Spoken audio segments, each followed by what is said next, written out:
Hi friends, welcome back to my YouTube channel Teju Moksh vlogs. ಎಲ್ಲರಾಗಿದ್ದೀರಾ? ನಾನು ಚೆನ್ನಾಗಿದ್ದೀನಿ, ನೀವು ಚೆನ್ನಾಗಿದ್ದೀರಾ ಅಂದ್ಕೊಂಡಿದ್ದೀನಿ. ಇವತ್ತಿನ ವಿಡಿಯೋ ಬಂದುಬಿಟ್ಟು ತರಕಾರಿ ಸಾಂಬಾರನ್ನ ಹೇಗೆ ಮಾಡೋದು ಅಂತ ನೋಡೋಣ ಬನ್ನಿ. ತರಕಾರಿ ಸಾಂಬಾರು ಅಂತಿದ್ದಾಗೇ ಮನೇಲಿ ಏನೇನು ತರಕಾರಿ ಇದೆಯೋ ಎಲ್ಲ ಅಂತ ನೋಡಿಬಿಟ್ಟು ಅದನ್ನು ಎಲ್ಲ ತರಕಾರಿ ಹಾಕಿ ಸಾಂಬಾರು ಮಾಡೋದು. ಇಲ್ಲಿ ನಾನು ಒಂದು ಸೀಮೆ ಬದನೆಕಾಯಿ ತೊಗೊಂಡಿದ್ದೀನಿ, ಒಂದು 4-5 ಸಣ್ಣ ಕ್ಯಾರೆಟು ಮತ್ತು ಒಂದಷ್ಟು ಬೀನ್ಸು, ಈರುಳ್ಳಿ ಎಲ್ಲ ತೊಗೊಂಡಿದ್ದೀನಿ.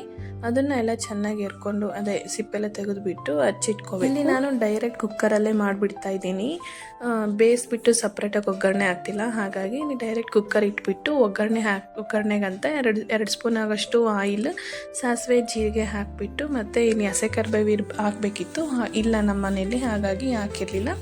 ಇಲ್ಲಿ ಬಂದುಬಿಟ್ಟು ಮತ್ತು ಬೆಳ್ಳುಳ್ಳಿ ಇರುತ್ತಲ್ಲ, ಬೆಳ್ಳುಳ್ಳಿನ ಜಜ್ಜಿ ಒಗ್ಗರಣೆಗೆ ಹಾಕ್ಕೋಬೇಕು. ಮತ್ತು ಬೆಡ್ಗೆ ಮೆಣಸಿನ್ಕಾಯಿ 1-2 ಹಾಕ್ಕೊಳ್ಬೇಕು ಮುರ್ಕೊಂಡು.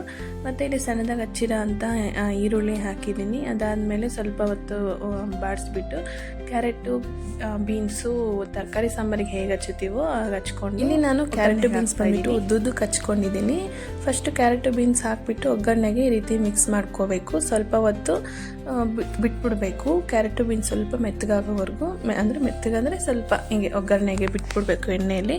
ಅದಾದಮೇಲೆ ಸೀಮೆ ಬದನೆಕಾಯಿ ಸಿಪ್ಪೆ ಎಲ್ಲ ತೆಗೆದುಬಿಟ್ಟು ಸಣ್ಣದಾಗಿ ಹಚ್ಚಿಟ್ಕೊಂಡಿದ್ದೆ, ಇದನ್ನು ಹಾಕ್ತಾಯಿದ್ದೀನಿ. ಇದರಲ್ಲಿ ಆಲೂಗಡ್ಡೆ ಮತ್ತು ಏನೇನು ತರಕಾರಿ ಇತ್ತೋ ಎಲ್ಲ ಹಾಕ್ಬೋದು. ಇನ್ನು ಮನೇಲಿ ಆಲೂಗಡ್ಡೆ ಇರಲಿಲ್ಲ, ಹಾಗಾಗಿ ಹಾಕಿರಲಿಲ್ಲ. ಸೀಮೆ ಬದನೆಕಾಯಿ ಇನ್ನೂ ಟೇಸ್ಟ್ ಕೊಡುತ್ತೆ, ಚೆನ್ನಾಗಿರುತ್ತೆ, ಹಾಗಾಗಿ ಸೀಮೆ ಬದನೆಕಾಯಿ ಆ್ಯಡ್ ಮಾಡಿದ್ದೀನಿ. ಮತ್ತು ಇವು ಬಂದುಬಿಟ್ಟು ಬೇಳೆ, ನಾನು ಮಸೂರ್ ದಾಲ್ ಹಾಕ್ತಾಯಿದ್ದೀನಿ. ಕೆಂಪು ಇರುತ್ತಲ್ಲ, ಅದನ್ನು ಹಾಕಬೇಕು ಸೈಡಲ್ಲಿ. ಮತ್ತು ಸ್ವಲ್ಪ ಹೊತ್ತು ತರಕಾರಿ ಬೇಯಬೇಕು ಅಂತ ಪ್ಲೇಟ್ ಮುಚ್ಚಿಟ್ಟಿದ್ದೆ.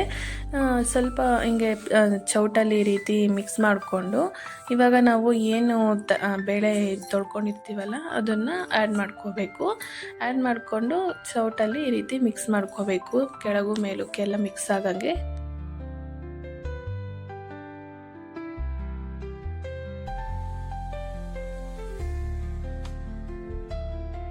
ಮತ್ತು ಇಲ್ಲಿ ನಾನು ಕುಕ್ಕರಲ್ಲೇ ಎಲ್ಲ ಒಂದೇ ಸಲ ಮಾಡೋದು, ಹಾಗಾಗಿ ಖಾರದ ಪುಡಿ ಒಂದು ಸ್ವಲ್ಪ, ಮತ್ತು ಸಾಂಬಾರು ಪುಡಿ ಒಂದು ಅರ್ಧ ಸ್ಪೂನು, ಖಾರದ ಪುಡಿ ಒಂದು 1/4 ಸ್ಪೂನು, ಒಂದು ಅರ್ಧ ಸ್ಪೂನಷ್ಟು ಉಪ್ಪು ಎಲ್ಲ ಹಾಕ್ಬಿಟ್ಟು, ಹರಳುಪ್ಪು ಎಲ್ಲ ಹಾಕ್ಬಿಟ್ಟು ಮಿಕ್ಸ್ ಮಾಡ್ತಾಯಿದ್ದೀನಿ. ಕೆಳಗು ಮೇಲೆ ಎಲ್ಲದಕ್ಕೂ ಮಿಕ್ಸ್ ಆಗಂಗೆ, ಪ್ರತಿಯೊಂದು ತರಕಾರಿಗೂ ಮಿಕ್ಸ್ ಆಗಂಗೆ ಎಲ್ಲ ಮಿಕ್ಸ್ ಮಾಡ್ತಾಯಿದ್ದೀನಿ.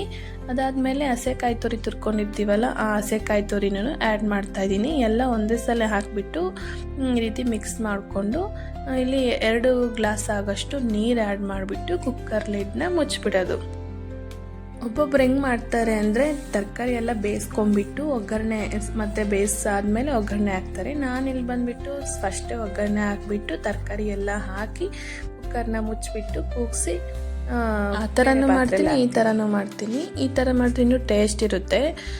ನಾನು ಇಲ್ಲಿ ಬೇಳೆ ಒಂದು ಹಾಕಿದ್ದೀನಿ, ಹೆಸರು ಬೇಳೆ ಹಾಕಿದ್ರೆ ಇನ್ನೂ ತುಂಬ ಟೇಸ್ಟ್ ಇರುತ್ತೆ. ನೀವು ಬೇಕಾದರೆ ಹೆಸರು ಬೇಳೆ ಆದರೂ ಹಾಕ್ಕೊಳ್ಳಿ ಬೇಳೆ ಜೊತೆ. ಇಲ್ಲಿ ನಾನು ಟೊಮೊಟೊ ಹಾಕಿಲ್ಲ ಮತ್ತು ಹುಣಸೆ ಹುಳಿ ಹಾಕಿಲ್ಲ, ಆದರೂ ತುಂಬ ಟೇಸ್ಟ್ ಇತ್ತು.